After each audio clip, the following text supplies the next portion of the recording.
네, 안녕하세요. 이번 시간은 백율의 전산세무 1급 기출문제 풀이를 해보도록 하겠습니다. 자, 전반적인 난이도는 이론은 조금 어려웠고요. 실기는 조금 쉬운 편에 속했습니다. 그래서 제가 백율의 출제 예상 보내드린 문제에서 이런 문제도 거의 동일한 문제들이 몇 문제 좀 나왔고요. 법인세 실기 문제는 제가 예상한 문제 중에서 4문제가 나왔습니다. 자, 참고를 해주시면 좋겠고요. 풀이를 시작해 보도록 하겠습니다. 1번, 다음 중 유가증권에 대한 설명으로 가장 틀린 것은, 그래서 유가증권 삼형제에 자주 나오기 때문에 제가 항상 강조드립니다. 이런 거 나오시면 틀리시면 안 돼요. 자, 1번, 만기까지 보유할 적극적인 위사와 능력이 있는 채무증권을, 그렇죠, 만기 보유 증권이라고 합니다. 2번, 단기매매 증권을 취득하기 위해서 부담한 증권거래 수수료 등은 취득 원가에 포함하지 않는다. 그렇죠. 네, 맞습니다. 다시 단기매매 증권은 취득했을 때 취득 부대 비용으로 처리한다. 3번, 단기매매 증권과 매도가능 증권은 공정가치로 평가한다. 4번, 공정가치로 평가한 매도가능 증권의 평가손익은 뭘로 한다? 단기손익이 아니다. 뭐예요? 그쵸? 기타 포괄손익으로 인식을 한다. 자주 나오는 거니까 나오시면, 요런 거 나오시면 틀리시면 안 됩니다. 2번, 재고자산에 대한 설명으로 가장 옳지 않은 것은 이네요. 자, 1번, 재고자산이란 정상적인 영업활동 과정에서 판매를 목적으로 보유하고 있는 상품 또는 제품, 생산 과정에 있는 자산, 제공품 또는 생산이나 용역 제공 과정에 사용될 자산을 말한다. 맞고요. 2번, 재고자산의 매입원가는 매입가격의 수익관세, 매입누림 등 취득 과정에서 정상적으로 발생한 부대 원가를 가산한 금액이다. 맞습니다.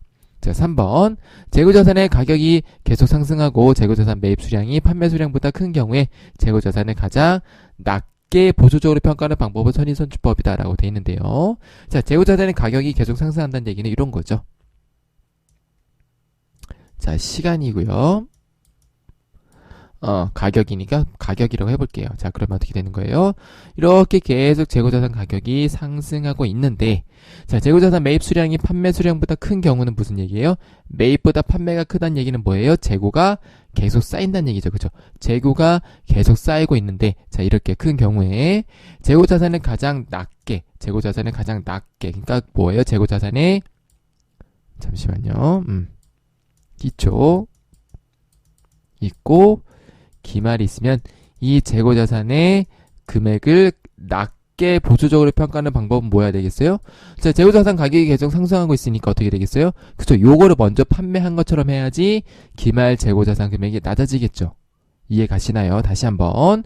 자, 최근에 이렇게 재고자산 단가가 이렇게 올라가고 있는데 최근 거를 팔은 걸로 회계 처리해야 기말 재고자산 금액이 낮아질 거 아니겠어요? 그쵸? 자, 그래서, 자, 이거는 뭐예요, 그러면? 이건 뭐예요? 후입선출법으로 이렇게 해야지 기말 재고자산 금액이 낮아지겠죠? 이렇게 물가가 상승하고 있는 과정에서는요. 그래서, 낮게 보수적으로 평가하는 방법은 선입선출법이 틀렸습니다. 그래서 답은 3번이 되겠습니다. 자, 4번, 기초재고 수량과 기말재고 수량이 같고 물가가 상승할 때 선입선출법은 현재 수익의 과거의 원가가 대응되므로 후입선출법보다 높은 이익을 계상하게 되겠습니다. 자, 3번, 세무는 2022년 새로 취득한 차량의 감가상각 방법을 정리법을 채택하였으나 회계부서의 실수로 정액법을 상각비를 인식하였다. 이로 인해서 2022년 기말재군부 제표에 미치는 영향으로 옳은 것은, 자, 정률법이랑 정액법이 있는데요. 자, 여기 단서가 뭐가 있냐면 2022년에 새로 취득했어요. 그러니까 무슨 얘기냐면, 자, 5년이라고 하게 되면 예를 들어서 내용 연수가, 정액법은 어떻게 돼요? 그쵸? 0.1을 5년 동안 곱하시면 되고요. 정률법은 뭐예요? 그죠? 초기에 상각을 많이 하고 나중에 시간이 갈수록 상각을 이렇게 적게 하는 거예요. 이렇게. 이게 상각비라고 하게 되면요. 상각비고 시간이면 정률법은 이렇게 낮아지는 거고요. 정액법은 어떻게 되는 거냐면 이렇게 일정한 거예요. 자, 그래서 보면요. 이 초기에는 어떻게 돼요? 정률법의 상각비가 정액법 상각비보다 더 많죠? 그래서 이럴 때는 어떻게 되는 거냐면, 자, 뭐예요? 감가상각비는 어떻게 되겠어요? 자, 이렇게 볼게요. 자, 감가상각비가 과소계상된 상태입니다. 그래서 이 미치는 영향을 우리가 분석을 하셔야 되는데, 그림을 다시 그려보면 정률법은 상각비가 이렇게 되고 정액법은 상각비가 이렇게 된다라고 이해하시면 돼요. 일정하다. 자, 그래서 보시면, 자, 이렇게 감가상각비가 과소계상됐어요. 원래는 정리법을 해야 되는데, 정해법을 했으니까 감가상각비가 과소계상돼 있죠, 그쵸? 그럼 어떻게 되는 거예요? 감가상각비가 감소돼 있다. 그러면, 자, 단기순이익은 당연히 증가하겠고요. 차량의 장부가액은 어떻게 되겠어요?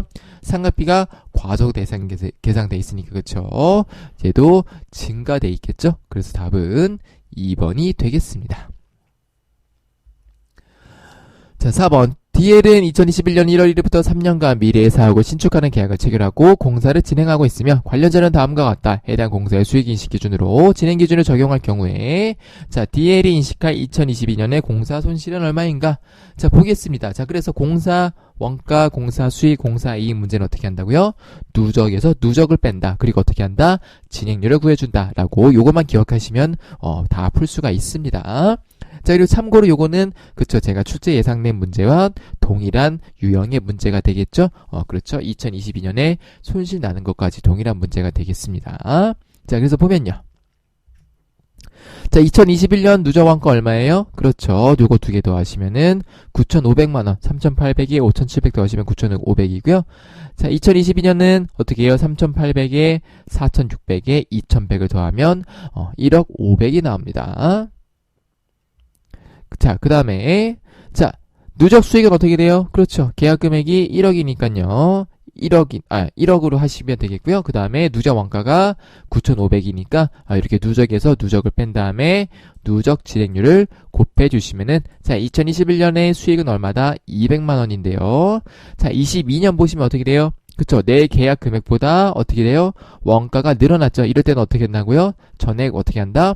손실로 인식한다. 그래서 이때는 진행률을 사용하지 않습니다. 자, 그래서 마이너스 500이에요. 누적 수익이 마이너스 500이니까 단기의 공사 손실은 얼마나 나와야겠어요? 그쵸? 이렇게 하니까 마이너스 700만 원이 나와야겠죠. 자, 그래서 이렇게 계산 잘 해놓으시고 1번 체크하시면 안 돼요. 누적이기 때문에 기존에 200이 이익이 있기 때문에 마이너스 700이 나야지 누적으로 마이너스 500이 손실이 나겠죠. 자, 그래서 답은 3번이 되겠습니다. 5번 퇴직연금 제도에 대한 설명으로 가장 틀린 것은 그래서 우리가 퇴직연금은 확정급여형이 있고 확정기여형이 있죠. 그래서 DB형과 DC형 잠시만요. DB와 DC형 그래서 확정급여형과 확정기여형 제가 이거 어떻게 이걸 쉽게 기억한다고 했었죠? 기억나시나요? 자, 잠시만요. 이게 왜 안 되지? 네. 자, DB죠. 자, 그러니까 B보다 C, 알파벳 순서가 A, B, C죠? 그래서 이것도 다음에 2다. 그쵸? 그래서 DB는 확정급여형이고 DC는 확정기여형. 영어가 되시는 분들은 이게 뭐예요? 컨트리뷰트인가요? 그래서 이렇게 외우셔도 되는데, 자, 쉽게 외우는 방법은 그렇게 외우시면 되겠습니다. 자, 그래서, 자, DB형은 뭐예요? 그렇죠. 우리가 DC형은 바로 어떻게 한다고요? 비용 인식해서 기말에 퇴직급여 충당 부채가 없고요. DB형 어떻게 한다고요? 우리가 사외의 자산을 적립을 해서 그렇죠. 퇴직연금 운용자산과 퇴직급여 충당 부채 두 개의 계정이 발생한다. 자, 그리고 내가 사회에 적립한 자산이 혹시나 내가 충당 부채로 쌓은 퇴직급여 충당 부채보다 많을 때는 어떻게 한다? 얘가 자산 계정 감으로 간다까지 알고 계시면은 조금 심한 내용이 되겠습니다. 자, 그래서 1번 확정기여제도에서 기업은 납부하여야 할 부담금을 퇴직급여 비용으로 계상한다. 그쵸? 퇴직급여로 회계 처리하는 거예요. 자, 2번 확정기여제도에서 기업은 추가적인 출연 의무가 발생한다. 좀 아리까리하네. 일단 두시고 3번 확정급여 제도에서 종업원은 확정된 퇴직급여를 받게 된다라고 되고 이것도 아리까리하네요. 보겠습니다. 4번 확정급여 제도에서 보고기일 말 현재 모든 종업원이 일시에 퇴직할 경우 지급할 퇴직금이 부채로 확정된다. 맞습니다. 자, 그럼 이제 우리가 2번이랑 3번을 잘 구분하셔야 되는데 일단은 대부분 요 두 개념을 잘 알고 계실 것 같아요. 그래서 1번과 4번은 날리실 건데 자, 2번과 3번이 조금 애매한데 보겠습니다. 자, 정답은 2번인데요. 자, 3번 같은 경우는요, 요게 조금 애매한데 보세요. 확정급여제도에서 종업원은 확정된 퇴직급여를 받게 된다라고 되어 있는데 이 표현이 조금 애매할 수가 있습니다. 자, 요거 실무하시는 분들은요, 이게 확정이 돼 있는지 안 돼 있는지 애매해요. 왜 그러냐면, 자, 확정기여제도 같은 경우는요, 어떻게 되는 거냐면, 우리가 자, 1월 1일에서 12월 31일까지 이렇게 돼 있죠. 그러면은 매월 퇴직금을 지급을 하거나 매월 퇴직금을 계산했다가 어떻게 하냐면 12월 31일 기말에 한 번에 납부를 합니다. 자, 그래서 2번 같은 경우는요, 추가적인 출연 의무가 발생한다는 얘기는 추가적인 납부 의무가 발생한다는 얘기인데, 추가적인 납부 의무가 발생하지 않아요. 왜냐면 보통 매월 지급을 하거나 아니면 매월 쌓았던 금액을 기말에 한번 지급하기 때문에 추가적으로 발생하지 않습니다. 자, 3번은 왜 제가 아리까리 하냐고 말씀을 드리냐면, 확정급여 제도 같은 경우는요, 일반적으로 어떻게 하냐면, 우리가 보시면 최종 3개월, 내가 예를 들어서 12월 31일에 퇴사했으면요, 이때까지 해서 앞으로 1개월, 2개월, 3개월, 그러니까 10월 1일부터 12월 31일까지 이때까지의 이 3개월치의 급여를 계산을 해서 주는데, 자, 내가 읽는 사람에 따라서 이렇게 해석할 수가 있어요. 자, 이게 10월부터 12월 30일까지 이 급여 3개월치의 급여가 확정이 안 될 수가 있거든요. 왜 그러냐면, 자, 10월 달에는 내가 100을 받았는데, 원래 월급이 한 달에 100인데 11월 달에는 내가 야근을 해서 110을 받을 수가 있고요. 또 12월 달에는 내가 좀 결근을 해서 90을 받을 수가 있잖아요. 그렇죠? 그래서 이게 확정된 급여인지 아닌지가 좀 표현이 애매할 순 있습니다. 자, 그런데 일단은 답은 2번으로 봐주시면 좋을 것 같아요. 그래서 3번은 그냥 그렇구나라고 보시고 넘어가시면 되겠습니다. 자, 6번. 트리는 목재를 원재료로 하는 4가지 종류의 제품 생산을 고려 중이다. 총 2번의 공정을 거쳐서 제품을 완성하는데 이 공정의 작업량에 따라서 최종 제품이 결정된다. 주트리가 완제품에 대한 최선안을 선택할 때 기회 원가는 얼마인가? 자, 기회 원가는 뭐예요? 그쵸? 최선안을 제한 후에 차선안의 원가. 그러니까 무슨 얘기냐면 두 번째로 이익이 높은 거를 찾으시면 돼요. 쉽죠? 두 번째로 이익이 높은 거를 찾으시면 되겠습니다. 자, 그래서 침대, 책상, 의자, 연필이 있는데요. 우리가 이 공정의 작업량에 따라서 최종 제품이 결정이 되기 때문에, 자, 보시면요. 자, 침대는 얼마 이익이에요? 20만원에서 16만원 뺀 4만원이 이익이에요. 그쵸? 자, 그 다음에 책상은요, 5만원이 이득이고요. 의자는 35,000원이 이득이고, 연필은 3만원이 이득이 되겠습니다. 자, 그러면 자, 최선안을 제외한 최선안의 원가니까 두 번째로 이익이 높은 거 찾으시면 돼요. 두 번째로 이익이 높은 게 뭐죠? 책상이니까 5만원이 되겠습니다. 아이고, 아니죠. 죄송합니다. 네, 책상이 1등이네. 그렇죠? 얘가 1등이고 2등이 침대가 되겠습니다. 자, 그래서 답은 3번이 되겠네요. 자, 7번. 다음은 원가 계산 방법에 대한 설명으로 아래의 빈칸에 각각 들어갈 말로 옳은 것은, 동일한 제조 과정에서 동일한 종류의 원재료를 투입해서 서로 다른 2종 이상의 제품이 생산되는 것을 연산품이라고 합니다. 그쵸?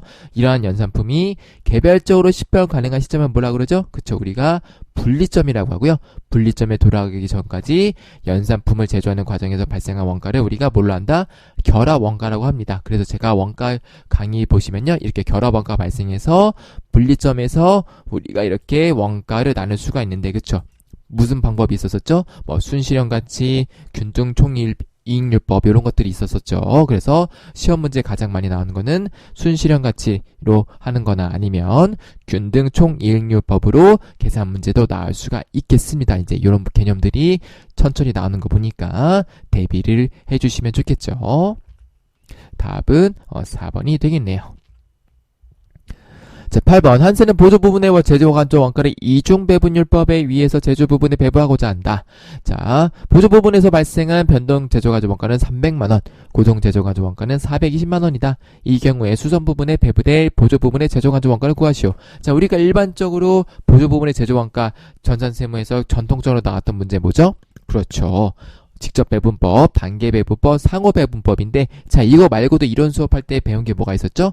단일 배분율법이랑 이중 배분율법이 있었는데, 거의 진짜 안 나오다가 이중 배분율법이 나왔어요. 그러니까 8번은 뭐다?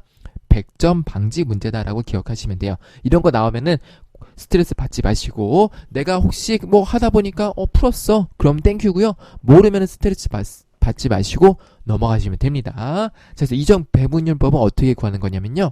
보세요. 자, 변동 제조 가점 원가랑 이렇게 고정 제조 가점 원가를 나눠요. 그래서 이거를 우리가 이중 배분율법이라고 하는데, 변동 제조 가점 원가는 어떻게 한다고요? 실적 가지고 하는 거고요. 고정 제조 가점 원가는 최대 생산량 가지고 하는 거예요. 자, 그래서 어떻게 하는 거냐면 이렇게. 변동은 실제 발생한 거 가지고 하는 거고요. 고정은 최대로 한다. 그래서 어떻게 하는지 볼게요. 자, 이거를 변동에 고정 제가 적용할 거고요. 얘를 실제에 적용할 겁니다. 아이고 죄송합니다. 실제가 아니고요. 고정입니다.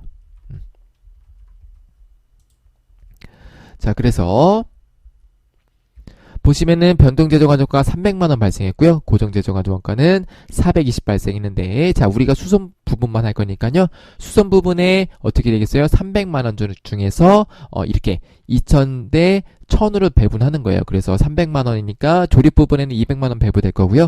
수선 부분에는 100만원이 배부되겠죠. 마찬가지로 고정제조간접원가 420만원도 수선 부분에 이렇게 5000분의 2000으로 배부가 되겠습니다. 그래서 40%가 배분되니까 168만원이 배부가 될 거예요. 그래서 이거 두 개 더하시면은 268만원이 되겠습니다. 그래서 변동은 실제로 가는 것이고 고정은 최대로 간다는 것을 알아두셔야 이 문제를 풀 수가 있겠습니다.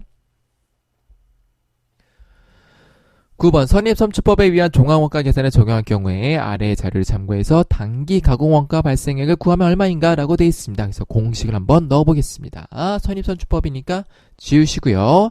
자, 기초제공품 어떻게 한다고요? 가공비니까요. 완성의 마이너스 무슨 얘기냐면, 자, 250단위 곱하기 20% 하면은 50이죠? 그거에 앞에 부호를 마이너스 붙이셔서 마이너스 50. 자, 단기 완성량은 친절하게 있네요. 얼마다? 2100.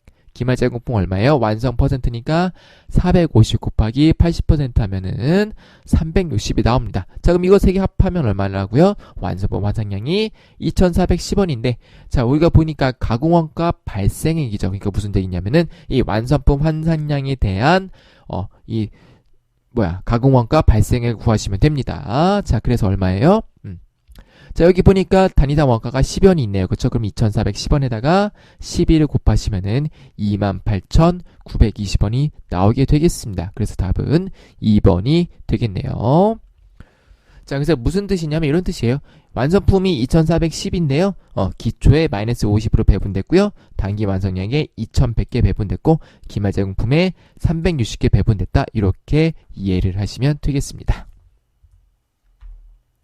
자, 10번 표준원가 계산이 거의 거의 1년 반 넘게 안 나오다가 나왔습니다. 그러니까 우리가 이제 102회 준비하시는 분들은 조금 어렵겠지만 표준원가 계산 준비할 수 있는 분들은 준비하시면 되겠고요. 만약에 내가 이거 진짜 표준원가 잘 모르겠어요 하시면 넘어가셔도 돼요. 2점밖에 안 되기 때문에 나온다고 해도 2점을 버리시고 가시면 됩니다. 자, 그래서 한번 보겠습니다.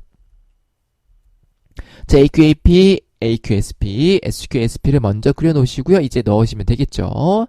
자, 보니까 자, 일단은 어떻게 된다 그랬었죠? 그쵸? 얘네들은 여기는 임률 가격 차이, 그리고 여기는 능률 차이, 소비 차이 이런 것도 다 여기다 넣으시면 돼요.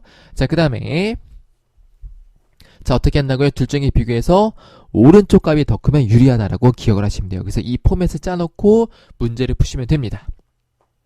자, 그래서 봤더니 직접 넘어온가 임률 차이가 2만원 분리해야 돼요. 그럼 여기다가 2만원 분리 써놓으시고요. 그 다음에 실제 직접 노무원가 발생액이 50만원이죠?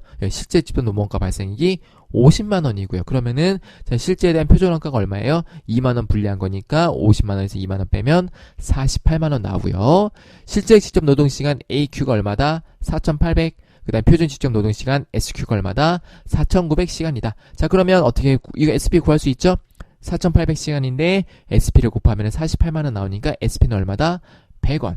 자, 그럼 여기다 100원. 그럼 표준 직접 원가가 4,900이 아니고 49만원인 거를 확인할 수가 있겠습니다. 자, 그러면 어떻게 돼요? 능률 차이는 오른쪽이 만원이 더 크니까 어떻게 된다? 만원 유리다. 그래서 답은 1번이 되겠습니다. 자, 이렇게 문제를 주어지면 그래서 우리가 뭘 알 수 있어요? 이것도 구할 수 있고, 이것도 구할 수 있고, 이것도 구할 수가 있죠? 이 셋 중에서 어떤 거를 물어보시더라도 이 똑같은 조건을 주어질 때는 제가 방금 동그라미한 요거 3개 정도는 우리가 문제를 풀 수가 있어야 되겠습니다. 표준과 준비하시는 분들은 요 정도는 기본 문제니까 요거는 푸셔야겠죠. 포기하실 분들은 그냥 넘어가셔도 괜찮습니다. 11번 법인세법상 가산세에 대한 설명이다. 올바른 항목을 모두 고른 것은 이런 것들은 나오면 어떻게 한다고요? 틀려야 됩니다. 저보고 이거 풀라고 하면 저도 못 풀어요. 왜 그러냐면은 법인세법상 가산세 뭐 내용은 대충 알겠지만 그쵸? 이런 거 알 수가 없어요. 산출세액이 몇 퍼센트, 수익금액이 몇 퍼센트, 지급금액이 몇 퍼센트 이런 것들은 제가 강의를 이것 자체 안 하기도 하고요.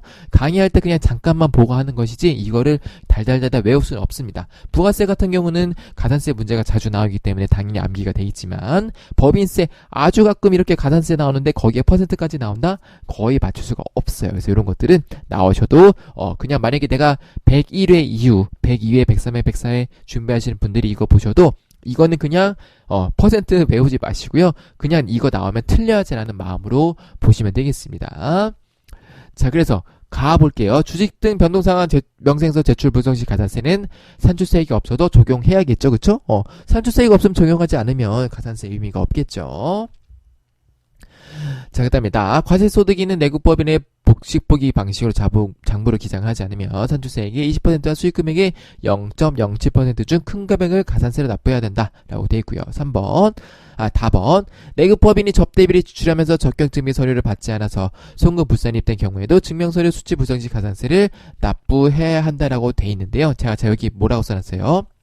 자, 이렇게 보시면요. 접대비를 지출하면서 적격증명 서류를 받지 않으면 어떻게 돼요? 그쵸, 우리가 송금 불산입하죠. 그래서 이미 송금으로 인정이 되지 않는 불이익이 있기 때문에 얘는 가산세를 적용하지가 않아요. 송금을 불산입한다는 얘기는 뭐예요? 법인세를 과세한다는 얘기예요. 그쵸? 그런데 여기에서 가산세까지 적용하면 너무 세다라고 과세 당국이 판단을 했는지 요거는 가산세를 미적용합니다. 자, 그래서 우리가 이 퍼센트를 몰라도 문제를 풀 수는 있겠지만 이 퍼센트에 우리가 너무 집착해서 공부를 하지 않으셨으면 좋겠어요. 답은 4번이 되겠습니다. 자, 12번. 빈칸에 들어갈 금액이 다른 것은 이런 것들도 되게 치사한 문제예요. 저도 이런 거 나오면요. 틀릴 수 있습니다. 당연히. 이걸 다 외울 수가 없거든요. 자, 한번 볼게요. 자, 그래서 이 12번 문제도 나오시면 틀려야 돼요. 어쩔 수 없습니다. 자, 1번. 일반과세자의 부가세 예정 고지세액이 얼마다? 50만원 미만인 경우에는 부가가치세를 징수하지 않고요. 직전사업연도의 중소기업이 내국법인은 직전사업연도의 산출세액을 기준으로 계산한 중간연합세액이 얼마다? 30만원 미만인 경우에는 중간연합세액을 납부할 의무가 없고요. 간이가세자의 부가가치세 예정 부가금액이 요거는 알아셔야 돼요. 3번은요. 얼마다? 아이고. 잠시만요. 여기 빠졌네요. 죄송합니다.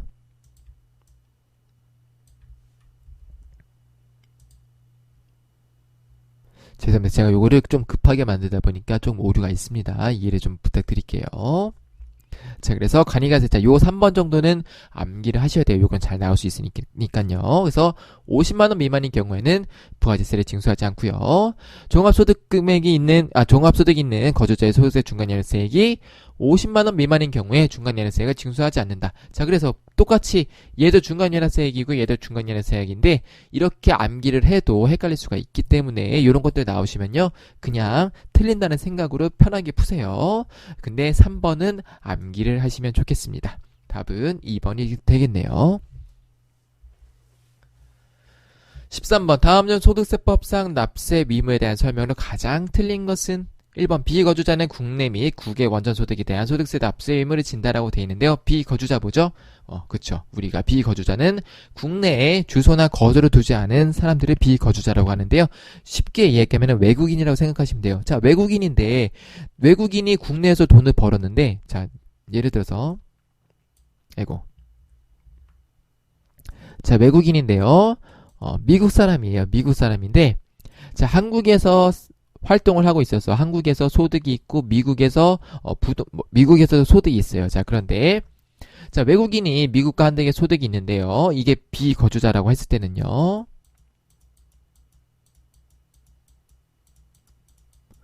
자, 한국에서 낸 소득은, 발생한 소득은 당연히 한국에 납부를 해야 되겠는데, 자, 미국에서 발생한 소득을 한국에 납부를 하면 어떻게 되겠어요? 이상하지. 당연히 이상하지. 왜요? 비거주자인데 미국에서 발생한 소득을 한국에 내면 이상하잖아요. 그쵸? 자, 그래서 답은 1번이에요.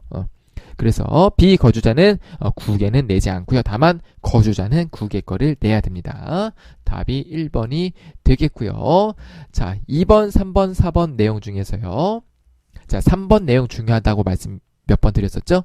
공동사업장의 경우에는 원칙상 공동사업자별로 납세 의무를 집니다. 그래서 장자라고 외우시면 돼요. 공동사업장의 경우에는 원칙상 공동사업자별로 납세 의무를 집니다. 자, 14번. 부가지세법상 공통매입세액의 안분 계산에 대한 설명으로 가장 틀린 것은, 그래서 이것도 좀 어렵죠. 보겠습니다. 자, 1번. 해당 과세기간의 총 공급가액 중 면세 공급가액이 5% 미만인 경우에 공통매입세액은 예외 없이 공통매입세액 전부를 매출세액에서 공제한다. 예외가 있습니다. 답은 쉬운데요. 내용 자체는 어려운 문제가 되겠습니다. 그래서 예외가 없는 것이 아니고요. 어떻게 한다? 공통매입세액이 500만원 미만이어야 하고요. 플러스 5% 미만의 경우에는 안분 계산을 생략할 수가 있습니다. 자, 그리고 2번, 3번, 4번 내용 다 중요하니까 볼게요. 2번, 공통매입세액 안분계산 시 과세사업과 면세사업의 공급가액이 없는 경우에는 원칙적으로 면세사업의 매입가액 비율, 예정공급가액 비율, 예정사용 면적 비율의 순으로 적용한다. 맞습니다. 다만 예정사용 면적의 비율을 우선 적용하는 예외가 있다. 그래서 예외가 뭐죠? 이 예외, 그쵸? 건물 같은 거 취득했을 때는 우리가 사용 면적 비율을 우선 적용해야 됩니다. 자, 그 다음에 3번.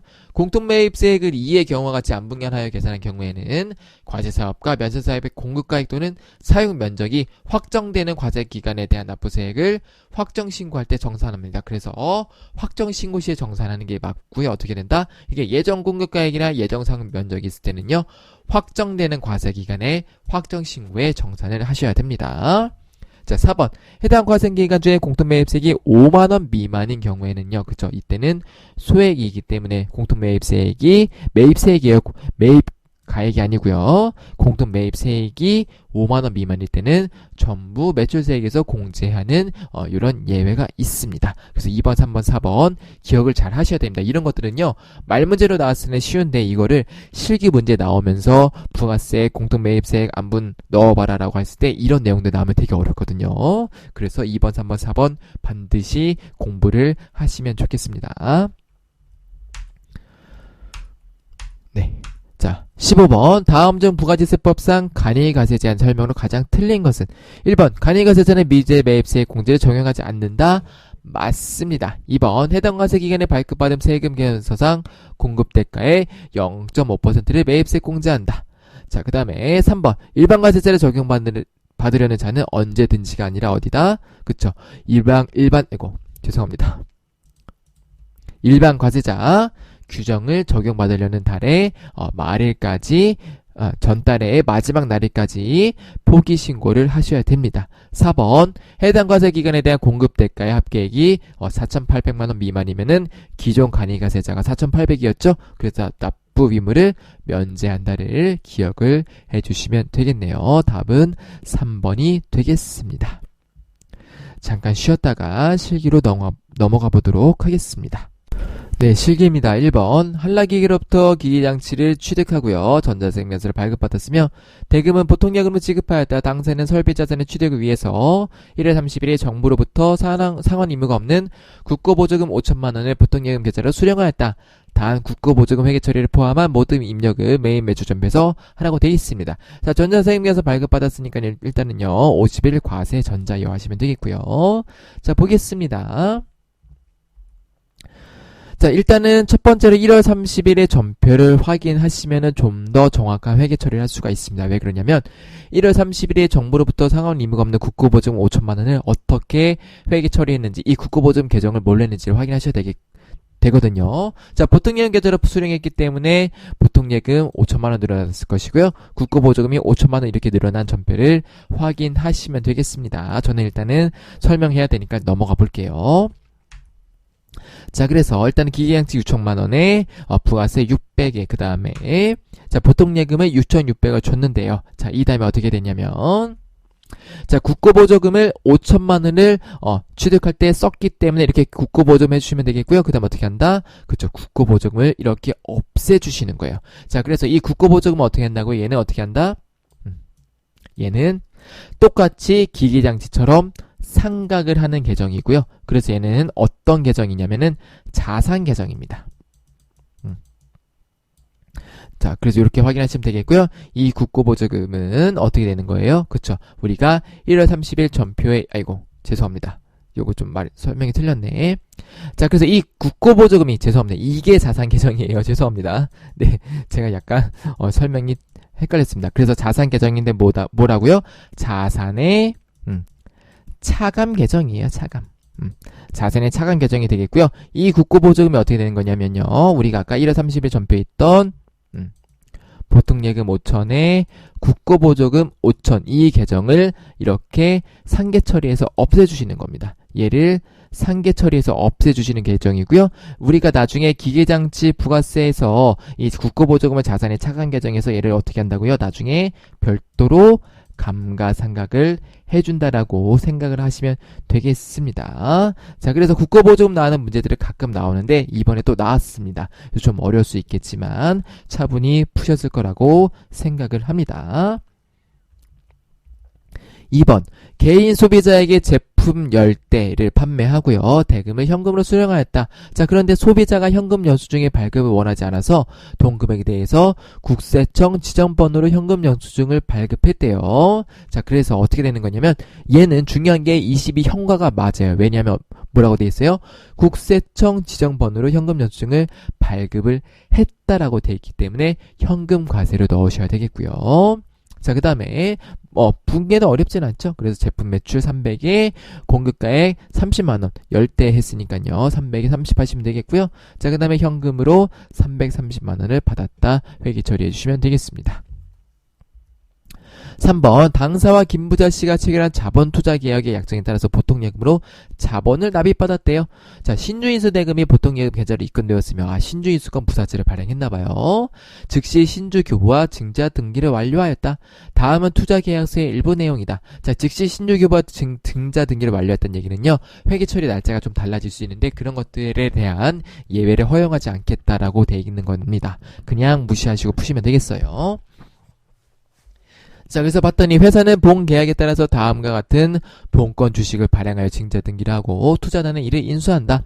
발행한 주식의 총수는 100만 주인데 금의 신주 발행 내역은 기명식으로 만주를 발행했고요. 자, 일주의 금액은 액면가 500. 그래서 자, 자본금 얼마다? 만주에 500원에서 자본금이 500만 원이 증가했다. 자, 그런데 주식의 일주당 발행 금액이 3,000원이고요. 총 인수대금 내가 3천만 원 받은 거예요. 그렇죠? 그래서 이게 내가 받은 돈이 되겠습니다. 그래서 자, 내가 500만 원짜리 자본금을 3천만 원에 발행했으면 어떻게 되는 거예요? 2,500만큼 더 받은 거죠? 그래서 2,500만 원보다 주식 발행 초과금으로 회계 처리하시면 됩니다. 자, 그래서 자, 자본금이 500 이렇게 증가하고요. 보통 예금이 3,000 받았고 나머지 차이는 뭐다? 주식 발행 초과금으로 회계 처리를 하시면 되겠습니다.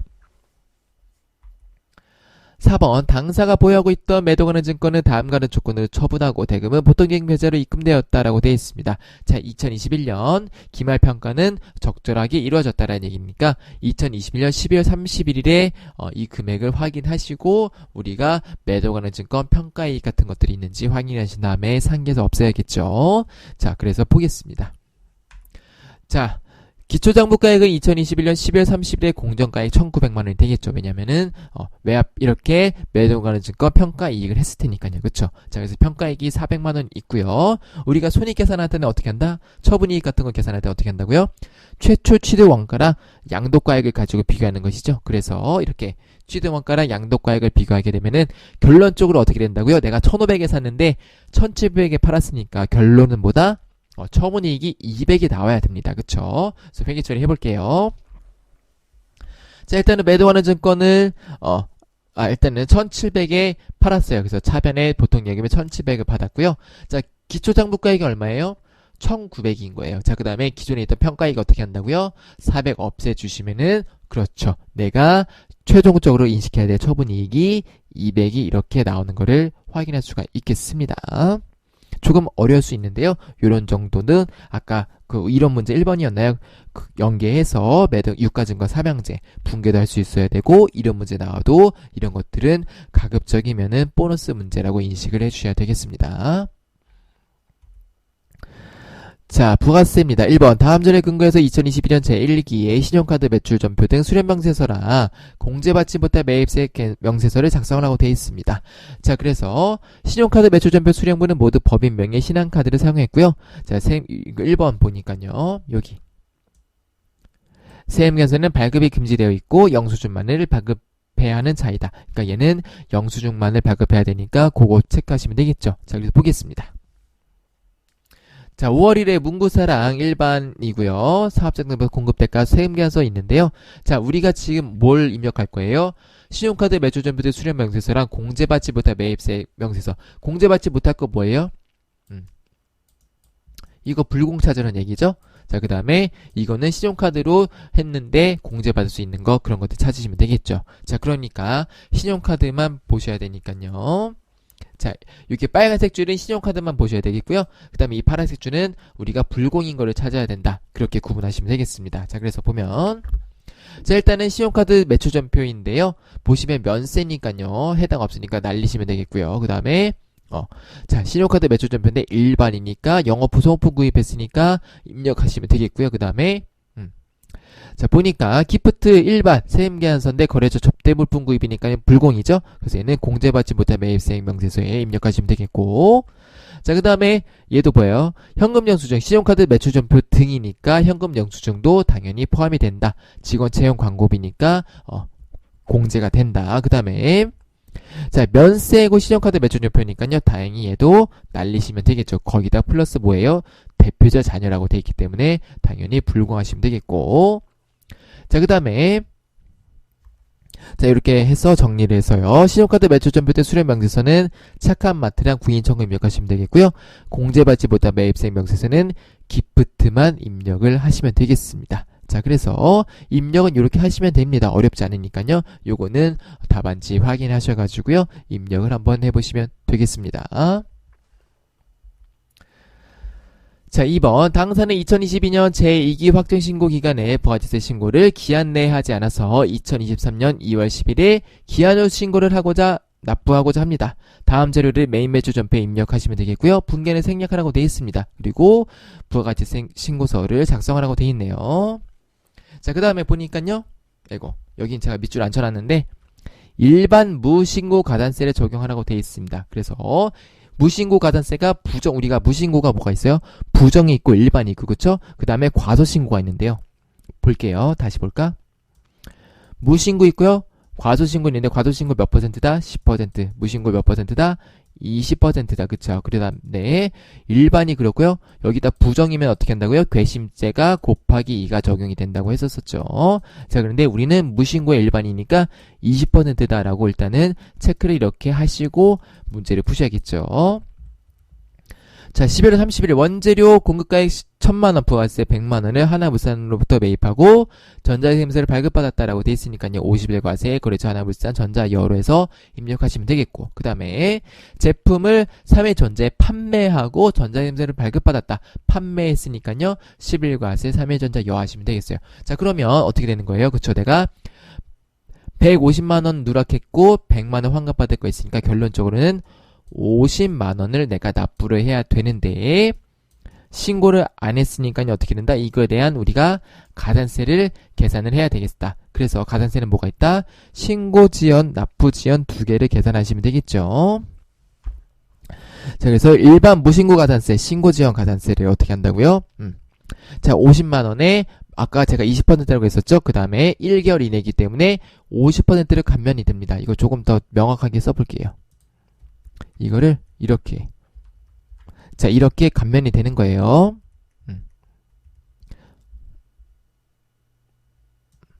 자, 그래서 50% 감면이 돼서 계산을 하면은 5만원이 나왔고요. 그 다음에 자 요거 중요하죠. 납부지원가산세 이번에 2022년에 개정됐어요. 어떻게 해요? 10만분의 25에서 10만분의 22로 개정됐습니다.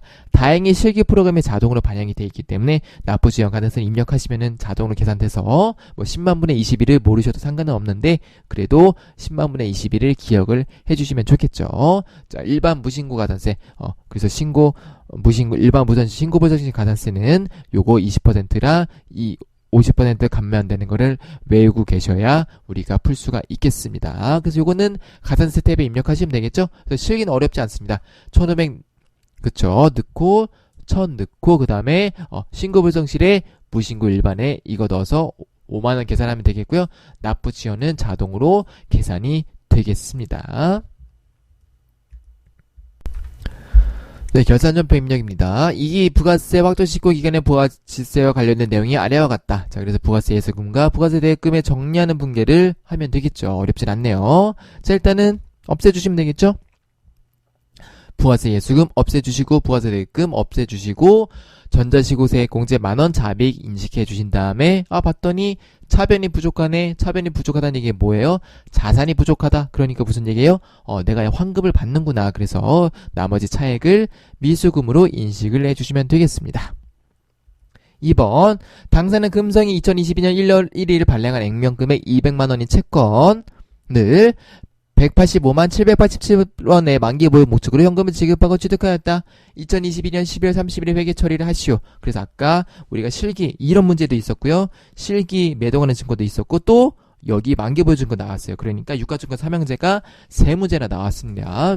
좀 많이 나왔네요. 그쵸? 자, 그래서 얘는 어떻게 한다고요? 사채와 비슷하게 회계 처리하시면 되겠는데요. 자, 만기 보유 목적으로 현금을 지급하고 취득했으니까 사채는 이자 비용이 발생하는데 만기 보유 증권은 뭐가 발생한다? 이자 수익이 발생한다. 라고 기억을 하시면 되겠고요.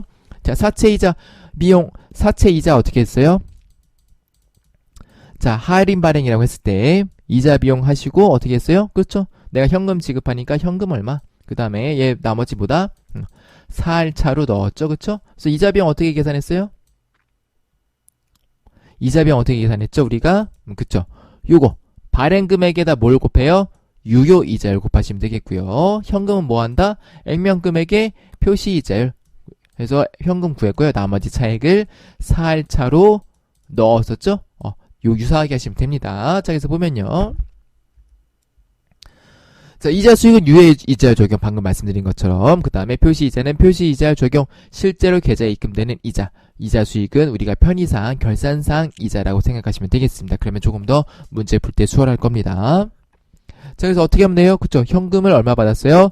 자, 200만원에 7%니까 14만원 받은 거고요.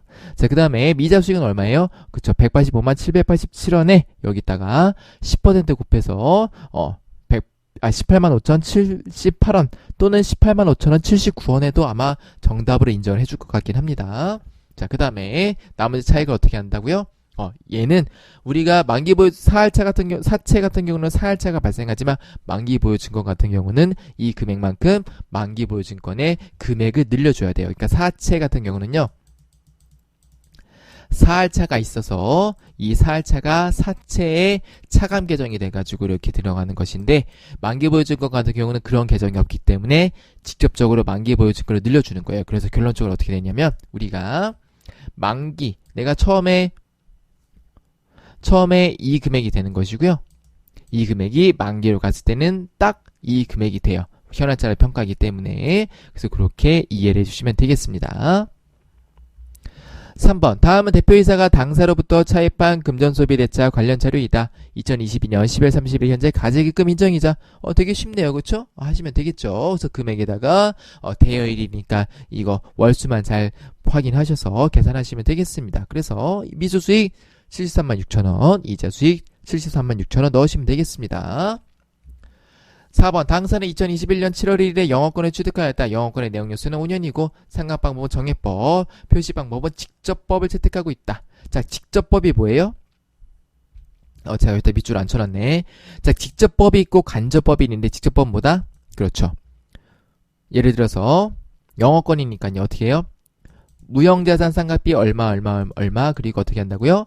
영업권 얼마 이렇게 처리하는 게 직접법이에요. 간접법은 여기다가 무형자산 상각비 상각 누계액해서 영어권 이렇게 쓸 수가 있어요. 유형자산처럼. 그런데 얘는 무형자산이고요. 일반적으로 무형자산은 시험 문제 전부 다 직접법으로 돼요. 왜냐하면 유형자산과 무형자산의 차이점을 네가 아니 모르니 물어보는 거기 때문에 항상 직접법으로 나온다라고 기억하시면 되겠고요. 우리가 시험 목적으로는 무조건 무형자산은 이렇게 계정으로 상각을 처리한다라고 기억을 하시면 되겠습니다. 자, 그래서 자, 얘는 첫 번째로는요, 어떻게 하는 거냐면, 이 기말잔액이 있기 때문에 이 기말잔액을 가지고 역산해서 취득원가를 계산한 후에, 그 다음에 2022년 감가상각비를 계산해야 되겠죠? 보시면은 2021년 7월 1일에 취득했는데, 2021년 기말잔액이 4,500이니까, 얘를 역산해서 취득원가를 먼저 구한 다음에 2022년 감가상각비를 계산할 수가 있겠죠? 자, 그래서 취득원가를 A라고 하게 되면요, 21년 상각비는 얼마예요? 그렇죠. 취득원가 나누기 내역연수 5, 그 다음에 곱하기 월화 상각한 거가 얘가 얼마냐면은 4,500이 나와야 돼요. 그래서 보시면요, 2021년 기말잔액은 여기 취득원가 빼기 상각비를 하면은 4,500이 나오겠죠? 그래서 이걸 구하면은 취득원가는 5천만 원인 걸 확인할 수가 있겠고요. 그 다음에 상각하시면 되겠죠. 2020년 상각비는 정액법이니까 나누기 5 해서 1,000만 원을 인식해 주시면 되겠습니다. 자, 그래서 분계는 무형자산 상각비 1,000만 원, 직접법이니까 영어권 1,000만 원 해주시면 되겠어요. 문제 4번. 다음은 2022년 4월 22일에 입사한 조직과 관련된 자료입니다. 그래서 우리가 사원등록 메뉴에 부양가족 명세 탭을 수정하고, 그 다음에 연말정산 추가자료 입력 메뉴에 소득명세 부양가족 및 연말정산 입력 탭을 작성하시오라고 되어 있습니다. 그래서 설명을 한번 해보겠습니다. 첫 번째로 종전근무지 관련 자료죠. 그래서 요거는 있는 내용 보시고 단순히 입력만 잘 하시면 되겠습니다. 그래서 별도로 설명을 하진 않겠습니다. 자, 2번 부양가족인데요. 보시면요, 조지욱씨가 있고요. 그 다음에 가족이 부모가 있고 배우자, 자녀가 있습니다. 자, 배우자는 프리랜서 사업소득자로 연간 사업소득 금액이 1,500이기 때문에 기본공제가 부가 되겠고요. 본인의 부모님은 소득이 없으며 다른 가족의 기본공제 대상자가 아니기 때문에 다 여하시면 되겠고요.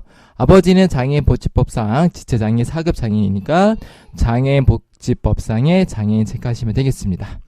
자, 장인은 무직이나 2022년 주택처분으로 인한 양도소득 금액이 있기 때문에 부가 되겠고요. 장모는요, 소득이 없으며 다른 가족의 기본공제 대상자가 아니기 때문에 지금 보시면 여기 가족관계 증명서랑 상관없이, 그쵸?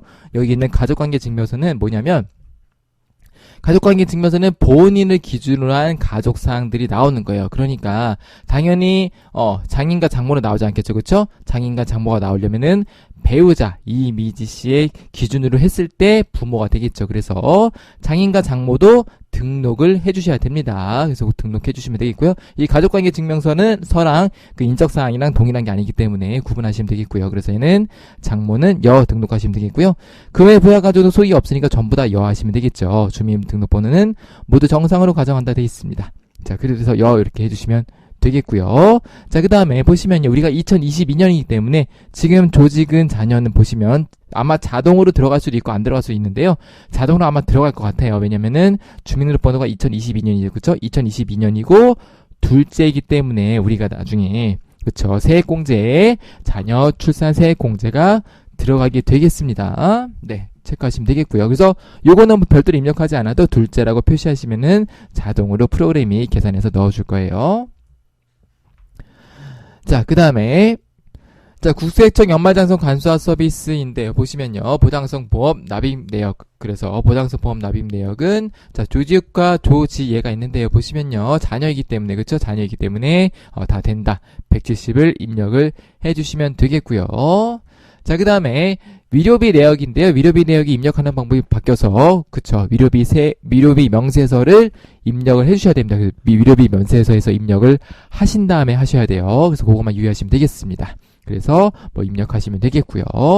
자, 그 다음에 자, 기부금인데요. 조지예, 그쵸? 자녀가 있기 때문에 당연히 된다. 근데 보시면은 종교단체 외 지정 기부금이기 때문에 그 기부금 입력하는 칸에서 종교단체 외 지정 기부금에다가 입력을 해주시면 됩니다. 그래서 별로 어려운 거 없으니까 여러분이 한번 제가 밀주친 거 위주로 보시고 입력을 해보시면 되겠습니다. 자, 2번. 다음 자를 이용해서 이미 작성된 원청징수 이행상을 신고서를 조회하여 마감하고 국세청 홈택스에 전자신고하시오라고 돼 있습니다. 자, 그래서 TAT나 FAT 하신 분들은 전자신고가 시험에 나오기 때문에 경험이 있으셔도 당황하지 않으셨을 것 같고요.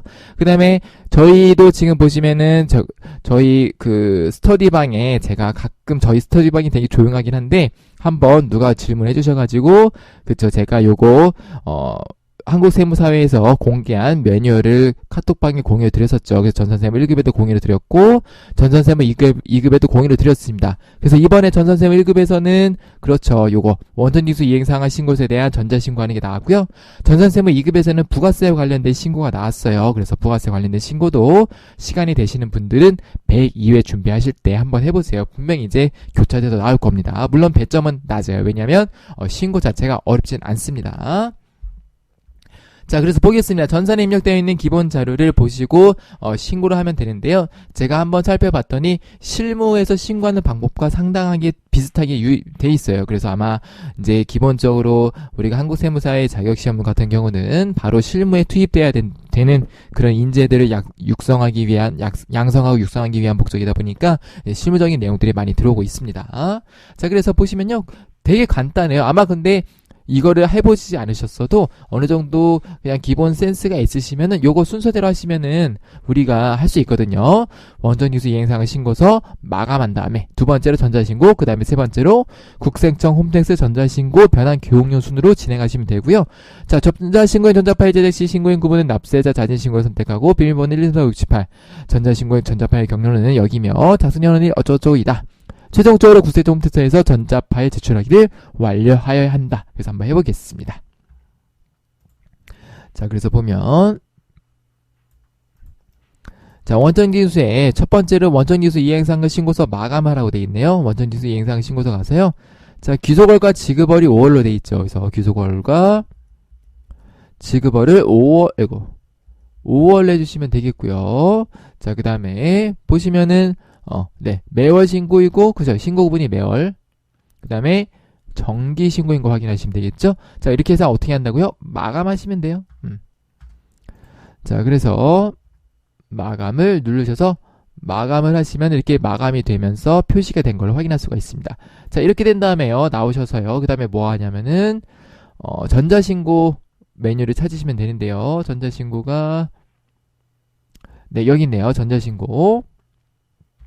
자, 그래서 자, 지급기가 우리 5월이었죠? 5월로 하시면은 이렇게 나옵니다. 그쵸? 그래서 이거를 제작을 하시면 돼요. 지금 보시면요. 전자신고에서 요거를 제작을 해야 되거든요. 전자파일 제작. 그래서 납세자 자진신고라고 되어 있는데요. 볼까요? 자, 제작을 누르셔서요. 자, 보시면은 뭐 납세자 자진신고 이런 게 안 나오네. 잠깐만요. 1, 2, 3, 4, 5, 일단 5, 6, 7, 8.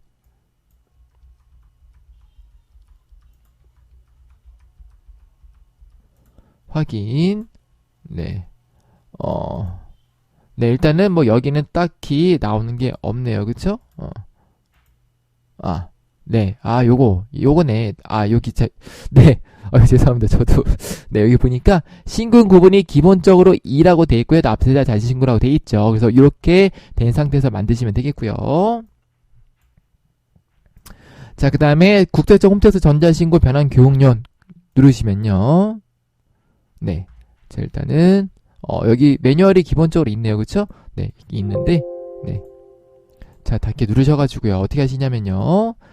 자, 일단은 전자신고 제작된 거, 요거를요, 불러와야 돼요. 그래서 지금 내가 찾아보기, 저장이 어디 되냐면은, 로컬디스크 C에 저장이 된대요. 그래서, 찾아보기 누르시면요. 자, 로컬디스크 C 들어가시면은 여기에, 여기 있어요. 그쵸? 아까 요게 그 똑같은 파일일 거예요. 그래서 확인하시면 되겠고요. 작성 연월일이 제가 지금 2022년 4월 25일에 해설하기 때문에 이게 작성 연월일이 이렇게 나오고요. 뒤에 있는 걸 확인할 수가 있겠습니다. 자, 그래서 열기 누르셔서 들어가면요. 뭐 하냐면요. 자, 이 파일이 형식에 맞는지 검증을 해야 되거든요. 그래서 보시면 여기 검증하는 게 있어요. 그래서 첫 번, 여기 있는 순서대로 누르시면 돼요. 형식 검증 결과 요거 이렇게 차례대로 1번, 2번, 3번, 4번, 5번이요. 검증 1, 2, 3, 4, 5, 6, 7, 8. 그 다음에 결과 확인하시면은 이렇게 자동으로 검증이 돼요. 그래서 실무에서 부가세 신고 같은 거 할 때 보면요, 오류 나오는 경우도 있거든요. 그러면은 그 오류가 뭔지 확인하고 오류를 체크하시면 되는데, 지금은 우리가 시험 목적으로 전자신고하는 거기 때문에 오류가 발생할 일은 아마 없을 겁니다. 그 다음에 내용 검증 누르고 확인 누르고, 이거 실질적으로 국세청에 가시면 이거를 검증하는 게 있거든요. 그 다음에 전자파일 제출 누르신 다음에, 자, 여기 있죠? 나온 거 전자파일 제출하기를 누르셔서 전상 변환된 신고서를 제출합니다. 확인 누르시면 이렇게 접수증이 나와요. 이거 국세청이랑 똑같은 화면이에요. 자, 위와 같이 접수되었다 확인하시고, 그 다음에 뭐 실무에서 인쇄하고 뭐 이제 이거 접수증 가지고 기한서 올리고 품위하시면 되겠지만, 우리는 그런 게 아니기 때문에 여기까지 하고 닫기 누르시면 완료가 된 겁니다. 자, 그래서 이렇게 하시면 돼요. 배점이 2점인 거 보니까 그렇게 어려운 난이도는 아니다라고 보시면 되겠죠.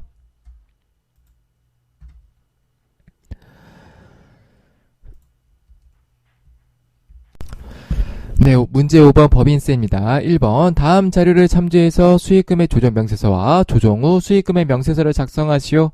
단 세무 조정은 건별로 처리한다라고 돼 있네요. 자, 재고 실사 반영 전 손익계산서의 일부. 자, 보시면은 재고 실사 반영 전이라고 돼 있으니까 문제 어딘가에 재고 실사에 관련된 내용이 있을 수가 있겠다. 그쵸? 자, 매출액이 37억 81만 900원이고요.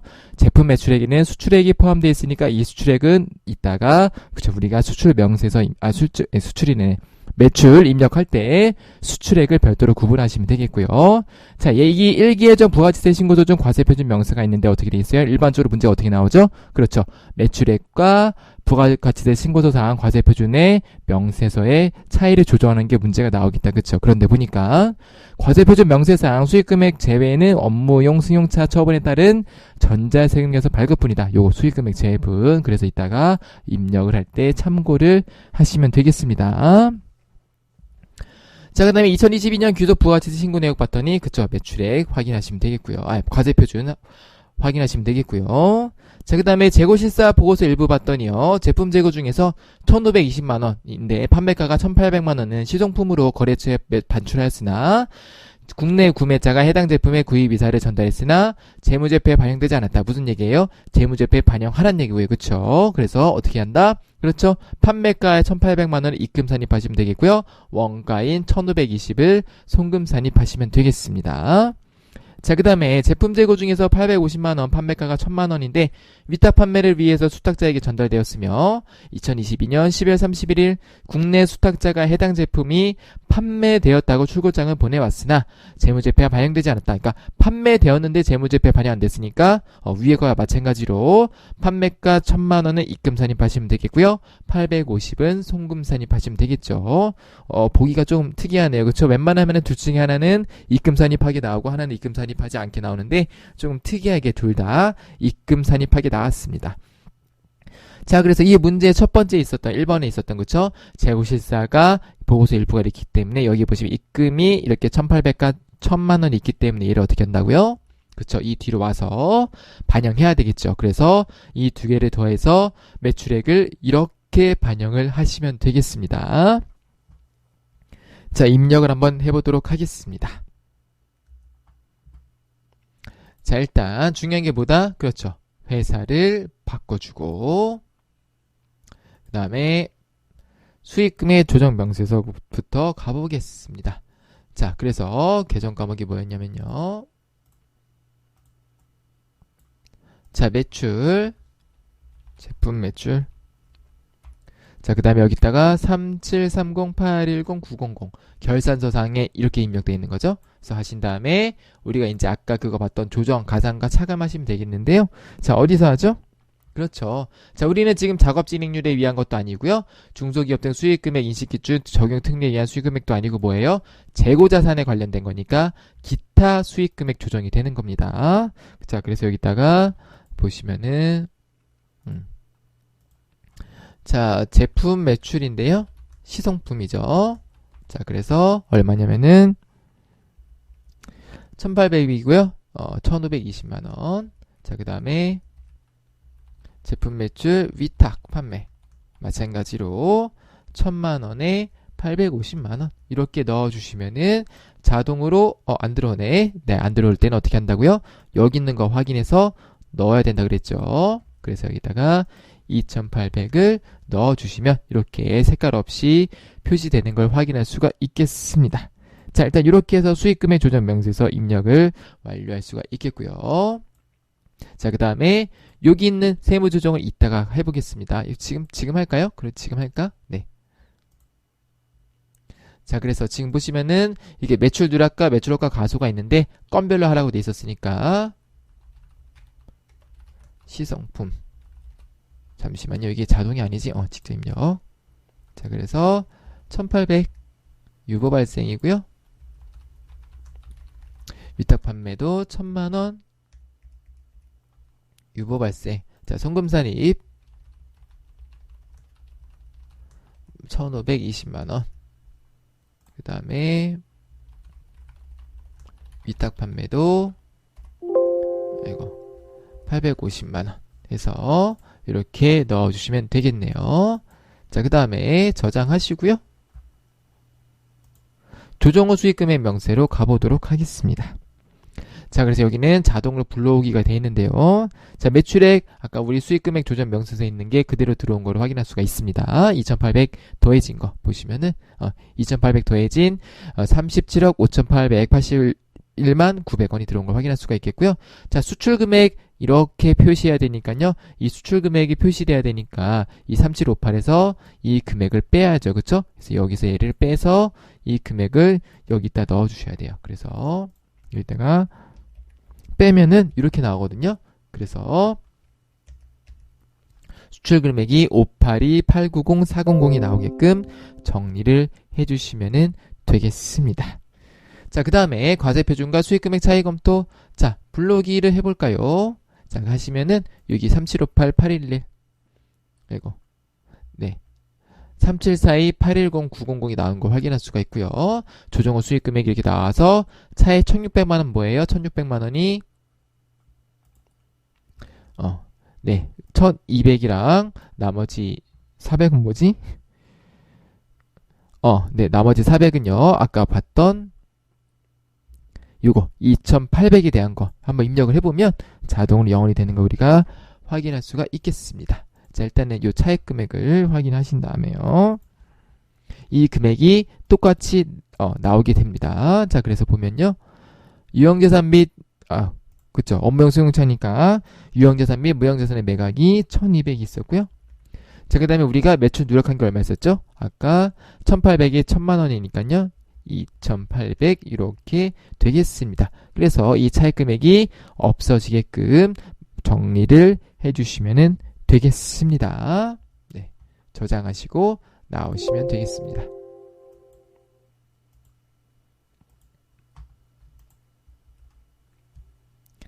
2번 세금과 공과금의 계정별 원장을 조회해서 세금과 공과금 명세서를 작성하고 관련 세무 조정을 하시오라고 되어 있고요. 건별로 하시면 되겠죠. 요거는 뭐 입력하는 게 어렵지 않으니까 제가 말로 설명을 하겠습니다.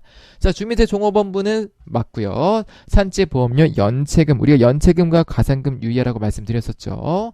그래서 연체금은 송금이 오케이다. 연체와 가산이랑 싸우면은 연체가 이긴다. 기억하시면 되겠고, 국민연금 회사 부담분도 송금이고요. 사업과 관련이 없는 불공제 매입세액은 그렇죠. 기타 사회 유출이 되겠고요. 송금 불산입. 법인 지방소득세도 보다 그렇죠. 기타 사회 유출이 되겠고요. 대표자 개인의 양도소득세 납부도 그렇죠. 얘는 대표자한테 준 거니까 상여 처리하시면 되겠고요. 그 다음에 폐수 초과 배출 부담금 있는데요. 자, 얘는 뭐다? 기타 사회 유출. 그래서 제가 심화반 강의할 때 말씀을 드렸었죠. 폐수 초과 배출 부담금은 뭐라고요? 법정인 것들을 어기는 때는 우리가 송금에 인정되지 않습니다. 그래서 폐수 초과 배출 부담금 기타 사회 유출이고요. 거꾸로 폐기물은 뭐다? 폐기물 처리하는 거는 송금이다. 그래서 폐수는 기타 사회 유출이다. 기억을 해주시면 되겠습니다. 자, 그 다음에 지급 명세 미제출 가산세도 그렇죠. 가산세니까 기타 사회 유출이 되겠고요. 간주임들에 대한 부가세는 송금이 되겠죠. 그 다음에 업무상 교통 위반 과태료. 자, 업무에 관련성이 있든 없든 뭐라고요? 그죠? 교통 위반 과태료 같은 것들은 뭐다? 전부 다 기타 사회 유출이다. 그 다음에 법인분 종합부동산세는 송금으로 인정이 됩니다. 그래서 이 2번 문제 같은 경우는 오랜만에 나온 세금과 공과금 문제인데요. 난이도가 상당히 있습니다. 하나하나 내용들이 난이도가 있으니까요. 세금과 공과금 공부하실 시간이 부족하신 분들은 이 문제로 정리를 하셔도 괜찮을 정도로 구성이 잘 되어 있으니까 한번 쭉 보시면 되겠습니다. 3번 아래 단계의 외화거래자를 이용해서 외화자산 등 평가차손익 명세서를 작성하고 세무조정사항이 있는 경우에는 소득금의 조정합계표를 작성하시오. 그래서 얘도 보시면은 세무조정 발생 시 세무조정을 각 자산 및 부채별로 하기로 한다. 그래서 건별로 하시면은 되겠네요. 자, 봤더니 외화자산 등 평가차손익 명세서는 보시면은 전제 조건이 뭐라고요? 그렇죠. 이렇게 신고하고 있어야 돼요. 당사는 외화자산 및 부채 평가 방법으로 사업년도 종료일 현재 매매기준율을 관할세무조정에 신고하였지만 실제 결산 시 1,200원의 환율을 적용해서 외화자산 및 부채를 평가하였다라고 되어 있습니다. 화폐성 외화자산 및 부채는 위에 제시된 자료뿐이다. 그렇게 보시면 되겠고요. 자, 그리고 요거는 제가 결론적으로 먼저 말씀을 드리는데요. 자, 문제가 조금 애매한 부분이 있어요. 뭐가 있냐면요. 자, 제가 요거 하기 전에 제가 문제 풀어보고 해설을 한번 맞추고 하는데요. 약간 애매한 게 보시면은 자, 실제 결산 시 1,200원의 환율을 적용해서 외화자산 및 부채를 평가하였다라고 돼 있는데 이게 장부에 반영이 돼 있는지 안 되는지가 약간 아리까리해요. 그래서 문제 푸신 사람들 기준에서는 이거 외상배출금도 1,200원의 환율을 적용해서 평가했으니까 장부가액은 1,200원을 해야 된다라는 분들이 있을 수가 있습니다. 그런데 자, 문제는 뭐 조금 애매하긴 한데요. 일단은 여기 매매기준율 요거 지금 출제자가 물어보고 싶은 거는 이거예요. 발생일 매매기준율을 했는데 외화평가가 나온다. 이거를 넣어봐라 라는 게 미도이기 때문에 우리는 실제 결산시 1,200원의 환율을 적용해서 외화자산 및 부채를 평가했는데 이게 장부에 반영되는지 안 되는지 알 수는 없어요. 그래서 우리가 풀 때는 요거 발생일 매매기준율이 장부금액인 것처럼 문제를 풀으셔야 돼요. 약간 출제 오류가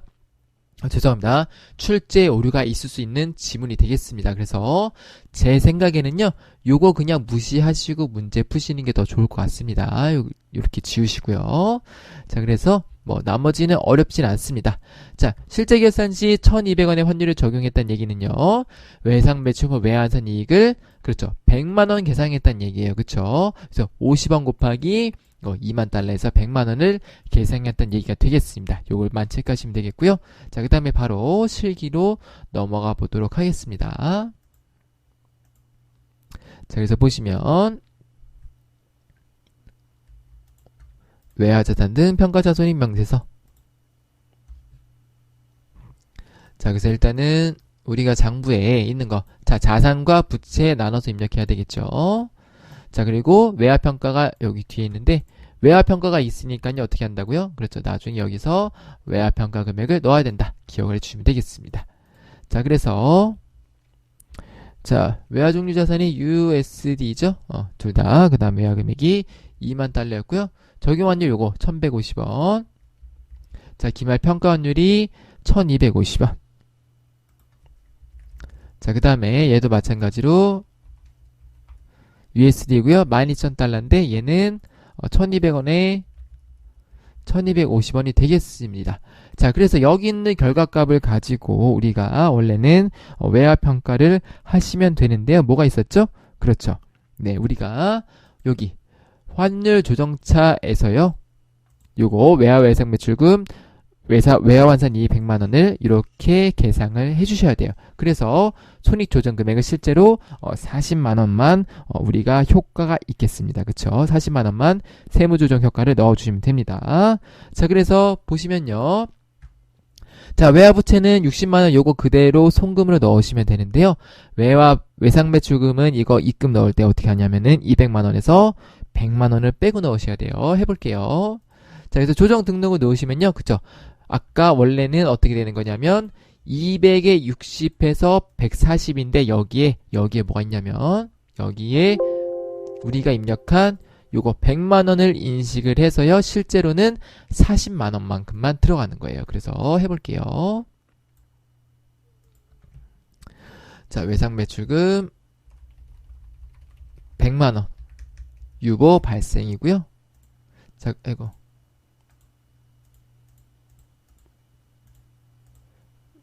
잠시만요. 이게 왜 유보 발생이라 안 되지? 자, 다시 해볼게요. 됐네요. 자, 그 다음에 외상 매입금, 얘는 송금이 40만원. 자, 이렇게 해주시면은 되겠습니다. 아이고, 죄송합니다. 40만원이 아니라 60만원이죠? 그쵸? 그래서 네팅해서 40만원인 거니까, 이렇게 100이랑 60을 넣어서 네팅해서 40의 효과가 있다. 그렇게 확인을 하시면 되겠습니다. 자, 저장하시고 나오시면 되겠죠.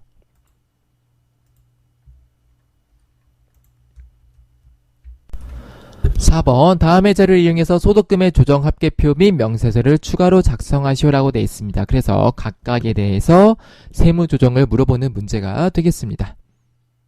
1번 손익계산서 임원 상여금 500만원 제조원가 명세서상 직원 상여금이 2,500만원이 계상되어 있다. 단 당사는 임원 및 직원에 대한 상여금 지급 규정이 없다. 자, 그래서요, 상여금 지급 규정이 없을 때는 어떻게 한다? 직원은 송금을 인정되는데 임원은 송금을 인정이 되지 않습니다. 그래서 요거는 그대로 바로 임원 상여금 한도 초과액으로 송금 불산입을 해주시면 되겠고요. 2번 업무용 화물 트럭의 자동차세 과업 납금에 대한 환급금 20만원과 환부이자 만원을 모두 자입이익으로 회계 처리하였다. 자, 우리가 원래 자동차세 납부할 때 이 자동차세는 뭐죠? 송금이죠. 그쵸? 이 송금 처리했던 거를 환급됐으니까 이거는 그대로 송금의 반대인 입금으로 처리하시면 돼요. 이건까지 오케이인데요. 자, 환부이자는 뭐예요? 이거는 내가 돈을 어떻게 번 게 아니라 단순히 나라에서 잘못해서 내가 이자를 받은 거잖아요. 그쵸? 그러니까 어떻게 해야 되겠어요? 내가 나라에서 잘못해서 이자를 받았는데 이걸 다시 입금에 산입해서 법인세를 과세하면 된다, 안 된다? 안 되겠죠. 그쵸? 그래서 이렇게 들어온 이자 같은 경우는 어떻게 한다고요? 당연히 입금 불산입을 해야 되겠죠. 아이고, 잠시만요. 잠시만요. 제가 뭘 잘못 눌렀네요.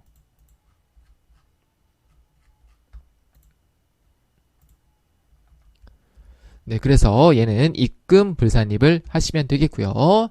자, 당기 손익계산서 법인세 등이 계상되어 있다. 아까 세금과 공과에서 봤던 법인 지방 소득세랑 유사한 거죠. 그래서 얘는 어떻게 한다고요? 그렇죠. 송금 불산입 하시면 되겠고요. 자, 회사가 계상한 감가상각비는 2천만 원이고 세법상 감가상각 범위액은 2,500만 원이다. 자, 그래서 보면요. 회사가 상각한 게 2천만 원인데 세법상 2,500이에요. 그러면 어떻게 되는 거예요? 내가 감가상각비를 5만큼 더 넣어도 되겠구나. 그쵸? 그런데 정기에 감가상각 부인된 게 800만 원이 있으니까 어떻게 하면 되겠어요? 그쵸? 800만 원이랑 500만 원이랑 비교해서 이게 지금 500만 원이기 때문에 500만 원만 어떻게 한다고요? 송금 산입해서 이 세법상 한도와 맞춰주시면 되겠죠? 그래서 얘를 조금 어렵게 써보면 이렇게 쓸 수 있어요. 민 500만원이랑 800만원 중에서 500만원을 송금 산입 정기 감가상각 부인액 추인한다. 유보감수로 넣으시면 되겠고, 자, 5번 채권자가 불분명한 사채이자, 그래서 우리가 지급이자 송금 부산입할 때 순서 있었죠. 4가지 순서 머릿속에 떠올려 보시면 되겠고요. 그 중에서 채권자 불분명 사채이자가 나왔습니다. 채권자 불분명 사채이자의 특이사항은 뭐였었죠? 그쵸? 원래는 뭘로 처리한다? 상여로 처리하는데 예수금, 원천징수한 거는 뭐예요? 원천징수했다는 얘기는 나라에 세금으로 냈다는 얘기예요. 그쵸? 그래서 이 원천징수액을 어떻게 한다 그랬었죠? 기타 사회 유출로 처리해준다고 했었었죠. 기억나시나요? 자, 그래서, 자, 원천징수는 기타 사회 유출이고요. 이외에는 상여. 그래서 지금 보시면은, 자, 채권자 불명 사채이자 얼마예요? 145만원은 상여 처리하시면 되겠고요. 예수금 55만원은 기타 사회 유출 처리하시면 되겠습니다. 자, 문제 5번. 다음 자료를 이용해서 기부금 조정 명세서에 기부금 입력과 기부금 조정 탭을 작성하고 세무 조정하시오라고 되어 있습니다.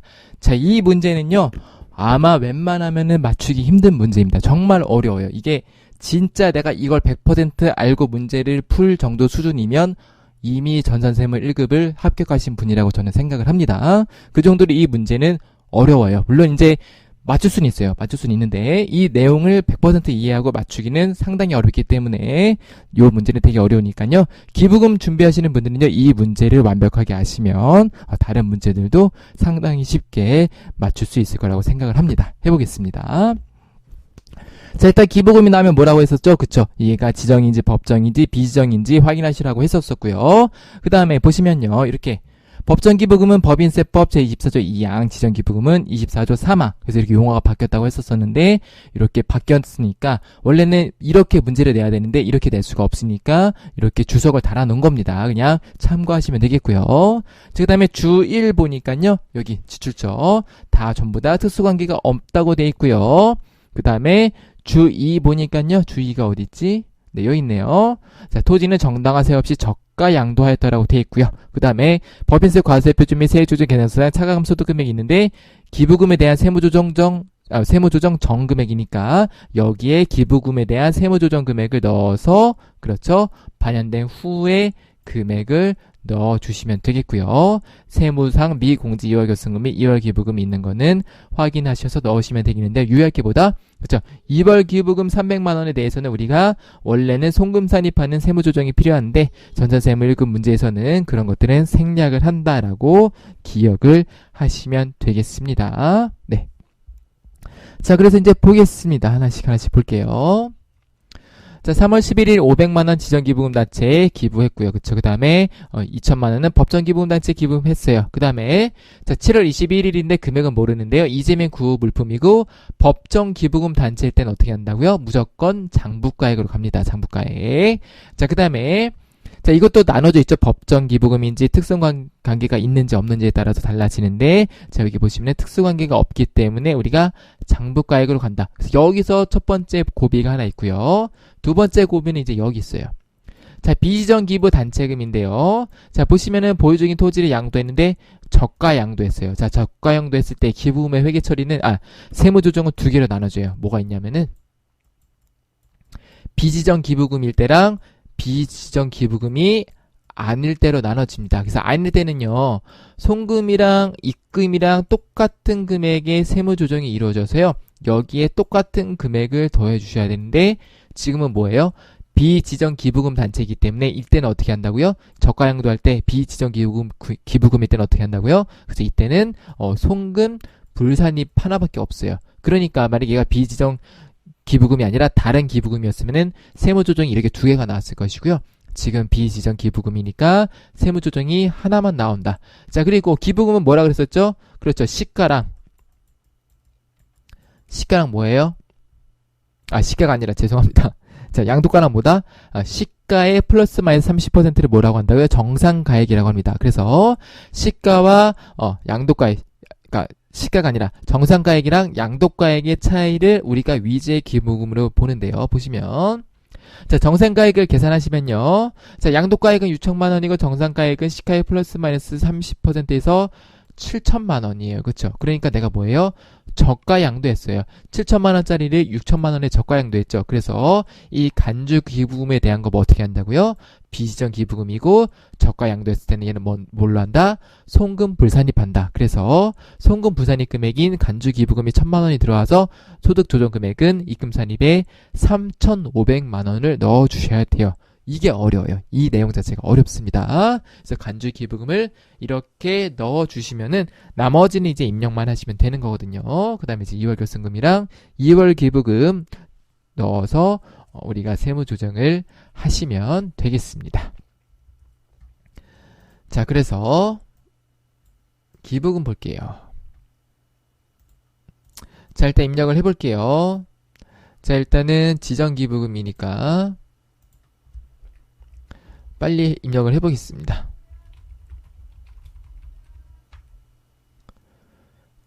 네, 자, 법인명을 입력하라는 얘기가 없죠? 네, 없으니까 그냥 넘어가 볼게요.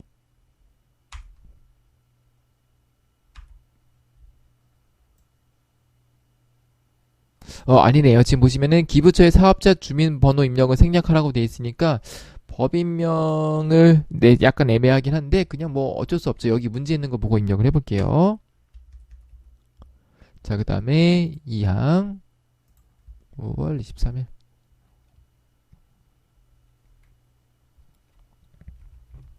연구비 기부 국립대학병원 2천만 원. 그 다음에 법정 기부금 또 있네요. 7월 21일. 자, 여기는 뭐라고 입력을 해야 되지? 이제,